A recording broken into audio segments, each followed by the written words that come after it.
दोस्तों नमस्कार। इस वीडियो में मैं आपको ये बताने वाला हूँ कि साक्षात्कार का प्रयोजन क्या है, क्यों लिए जाते हैं साक्षात्कार। तथ्यात्मक जो जानकारी है वो प्रारंभिक परीक्षा में चेक हो जाती है और आपकी जो लेखन शैली है वो मुख्य परीक्षा में चेक हो जाती है, तो फिर साक्षात्कार क्यों। दोस्तों साक्षात्कार का जो प्रयोजन है वो ये है कि आपने जो पढ़ा है अभी तक, जो आपने अभी तक देखा है, आपने जो ऑब्जर्व किया है उस पर अब आप रिएक्ट कैसे करते हो, आपकी सोच कैसी है, आपकी भारत सरकार की नीतियाँ, राज्य सरकार की नीतियाँ, किसी भी व्यक्तित्व के बारे में आपका नज़रिया, किसी भी संस्थान के बारे में आपका नज़रिया, किसी विचार के बारे में आपका नज़रिया, राज्य सरकार और भारत सरकार के द्वारा चलाए जा रहे विभिन्न कार्यक्रमों के प्रति आपकी जानकारी, आपकी समझ, दैनिक जिंदगी के अंदर आप में नेतृत्व क्षमता, आपकी निर्णय क्षमता, आपकी स्किल, बात को समझाने की, आप बात कैसे समझा पाते हो, आप अपनी बात संक्षेप के अंदर टू द पॉइंट कह पाते हो कि नहीं कह पाते हो। तो साक्षात्कार का प्रयोजन ये है कि आपके व्यक्तित्व का समग्र मूल्यांकन किया जाता है, बाहरी पक्षों का भी और आंतरिक पक्षों का भी।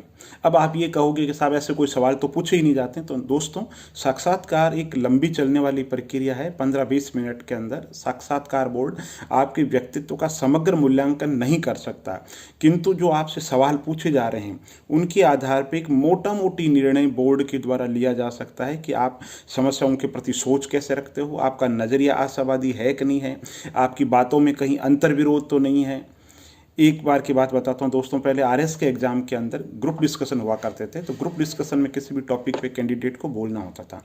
तो सबकी बारी आई, एक कैंडिडेट ने कहा कि जो मल्टीनेशनल कंपनियां हैं, बहुराष्ट्रीय जो कंपनियां हैं, वो कुटीर उद्योग धंधों का पतन कर देगी।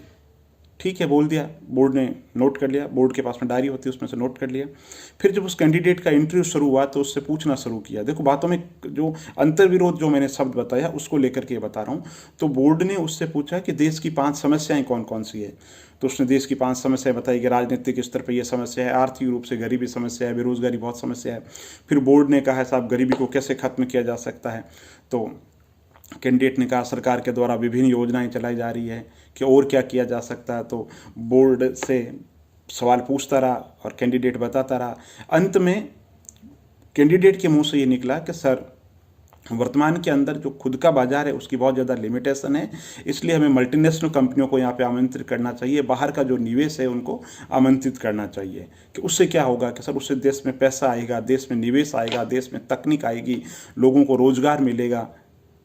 तो इंटरव्यू बोर्ड ने कहा कि आप पहले ये कह रहे थे कि मल्टीनेशनल कंपनियां देश के कुटीर उद्योग धंधों को फेल कर देगी, रोजगार को फेल कर देगी।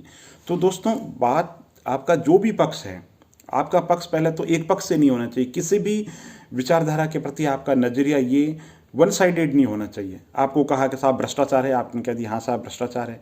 आपको कहे कि देश के अंदर देश समस्याओं से जूझ रहा है, नक्सलवाद बहुत ज़्यादा है, आतंकवाद बहुत ज़्यादा है, विषमता बहुत ज़्यादा बढ़ती जा रही, तो वन पॉइंटेड आपको यस नहीं कहना चाहिए। आपको मना भी नहीं करना है और आपको ये भी नहीं कहना है।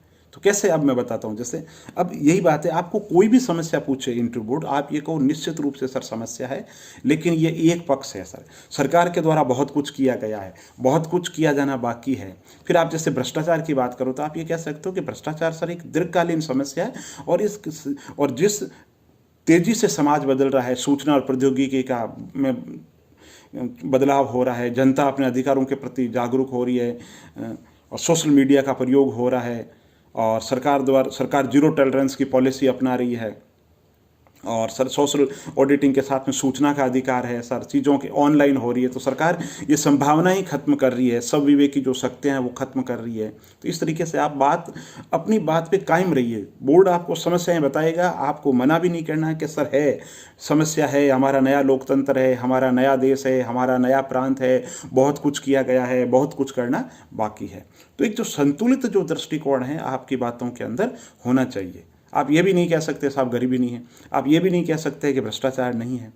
फिर बोर्ड आपको उलझाने की कोशिश करता है। बोर्ड उलझाने की कैसे कोशिश करता है आपको, वो ये कहता है जब आप ये कह रहे हो कि जीरो टॉलरेंस की पॉलिसी है तो फिर राजनीतिक भ्रष्टाचार क्यों। उसमें भी आप यही कहोगे सर कोशिश की जा रही है, सरकार के द्वारा प्रयास किए जा रहे हैं, राजनीतिक जो, और मेरा ऐसा मानना है कि सर कानून की दृष्टि से प्रत्येक व्यक्ति बराबर है, चाहे राजनेता हो चाहे या कोई भी हो। तो इस तरीके से बातों को मिक्स करके आपको अपना उत्तर देना। बोर्ड काटेगा, आप कुछ भी कह लो, आपकी बात काटेगा, लेकिन आपका जो नज़रिया संतुलित होना चाहिए। आपका भारत सरकार में विश्वास होना चाहिए, सरकार की नीतियों में विश्वास होना चाहिए, आपकी किसी भी बातों के अंदर कोई अंतर्विरोध नहीं होना चाहिए, आपका किसी के प्रति कोई पूर्वाग्रह नहीं होना चाहिए। आप जाति पाति धर्म बंधन ऐसी कोई संकुचित बात आपके मन में नहीं होनी चाहिए। आपकी जो निजी विचारधारा है, किसी के प्रति कोई भी हो, किसी व्यक्ति के प्रति कोई हो, आपको उन चीज़ों से बचना है। और एक जो लोक सेवक से जो उम्मीद की जाती है कि उसका जो नज़रिया राजनीतिक तटस्थता के साथ में, राजनीतिक अनामता के साथ में उसको आगे काम करना होता है।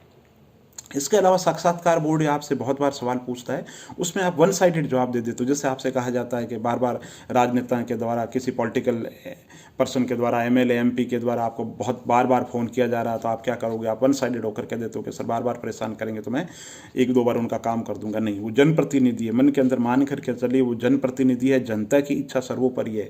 आप कहो कि सर उनकी ड्यूटी है, जनता ने उनको चुन करके भेजा है, ऐसी बातें होनी चाहिए। आपके शब्द ऐसे होने चाहिए कि जनता की इच्छा का प्रतिनिधित्व कर रहे हैं। सर हम भी जनता के लिए बैठे हैं, वो भी जनता के लिए बैठे हैं, जनता की समस्याओं का निराकरण वो चाहते हैं। और सर अगर गलत काम के लिए कहेंगे, फिर वो कहेंगे गलत काम के लिए कह रहे हैं, तो आप कहोगे सर गलत काम के लिए समझाइश होगी, फिर वो कहेंगे समझेंगे नहीं कि नहीं सर वो जनप्रतिनिधि है, बहुत लोगों से वास्ता पड़ता है। अगर मैं अपनी मजबूरी बताऊंगी, कानून का हवाला दूंगी, रूल्स रेगुलेशन का हवाला दूंगी, पूरी कोशिश करूंगा, वार्तालाप संवाद के द्वारा पूरा समझाने की कोशिश करूंगा, फिर इंटरव्यू बोर्ड कहता है फिर भी नहीं मानते हो कि सर मैं नियम के अनुसार काम करूंगी, मना कर दूंगी। तो कहने का मतलब है कि इंटरव्यू बोर्ड आपसे ये उम्मीद करता है कि जो आपकी बात है वो एक लोक सेवक की जो नज़र है, जो लोक सेवक का जो दृष्टिकोण है, लोक सेवक से क्या उम्मीद की जाती है? लोक सेवक से उम्मीद की जाती है कि सरकार के द्वारा जो चलाई जा रही जो योजनाएं हैं उनकी बहुत ही प्रभावी तरीके से मॉनिटरिंग हो, उनकी प्रभावी तरीके से उनका क्रियान्वयन हो। लेकिन इसके साथ में दोस्तों आपको ये भी ध्यान रखना है कि आप जो राज्य प्रशासनिक सेवा के अधिकारी बनने जा रहे हो तो पद की बहुत लिमिटेशन है। आप साक्षात्कार बोर्ड के सामने, हम जब फर्स्ट टाइम इंटरव्यू देते हैं, नए कैंडिडेट होते हैं और सरकारी सेवा में नहीं होते, तो हमें लगता है कि राज्य प्रशासनिक सेवा का पता नहीं कितना ग्लैमराइज है ना। और यूट्यूब पे तो उसको इतना महिमा मडन कर दिया गया है जिसकी कोई सीमा नहीं है। दोस्तों लोक सेवा है। आफ्टर ऑल आप सरकारी नौकर हो। आपका काम क्या है? आपका काम जो सरकार ने जो नीतियां दी है उन नीतियों का क्रियान्वयन करना काम है।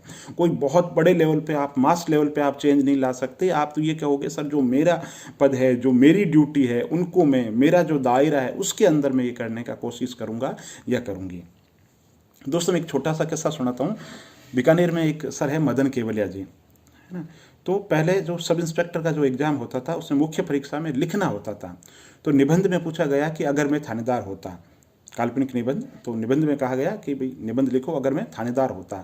तो लिखने वाले ने लिखा कि अगर मैं थानेदार होता तो पुलिस को राजनीतिक हस्तक्षेप से मुक्त करवा देता, पुलिस को सूचना प्रौद्योगिकी से लेस कर देता, पुलिस की वेतन भत्ते और सेवा शर्तों में सुधार कर देता है। तो इस तरीके से उसने विभिन्न तरीके की कल्पनाएं की। तो शिक्षक ने, टीचर ने लिखा कि आपका जो निबंध है भाषा और अलंकार के दृष्टि से तो अति उत्तम है, लेकिन आप व्यवहारिकता से कोसों दूर है। आप भारत के गृह मंत्री नहीं बनने जा रहे हैं। गृह मंत्री की भी लिमिटेशन है। आप भारत के गृह मंत्री नहीं बनने जा रहे हैं, आप राजस्थान पुलिस में उप निरीक्षक बनने जा रहे हैं। तो दोस्तों कहने का मतलब इंटरव्यू बोर्ड बहुत अनुभवी होता है, उसके सामने ऐसी कोई बात मत कहो जिससे लगे कि आपको पद की समझ नहीं है, आपको पद की सीमाएं पता नहीं है। आप लोक सेवक हो, आप सरकारी कर्मचारी हो, जो आपका दायरा है उसमें आपको काम करना, संविधान में विश्वास रखना है, न्यायपालिका में विश्वास रखना है और टीम वर्क में विश्वास करना है। कोई भी सूचना है, कोई भी समस्या आती है तो टीम के साथ में मिलकर के डिस्कस करके, उच्च अधिकारियों के निर्देश से, सबॉर्डिनेट के सहयोग से सूचना का पूरा पता करके, बात समस्या का पूरा पता करके, तो इस तरीके से आपकी जो सोच है वो समग्र सोच होनी चाहिए। तो संक्षेप के अंदर कहूँ तो राज्य लोक सेवा आयोग हो या संघ लोक सेवा आयोग हो, वो ये उम्मीद करती है कि एक लोक सेवक के रूप में जो गुण होने चाहिए वो गुण आप में है या नहीं है। चैनल को लाइक कीजिए, सब्सक्राइब कीजिए और मुझे आप बताइए किस टॉपिक पे आप वीडियो सुनना चाहते हैं। बहुत बहुत धन्यवाद।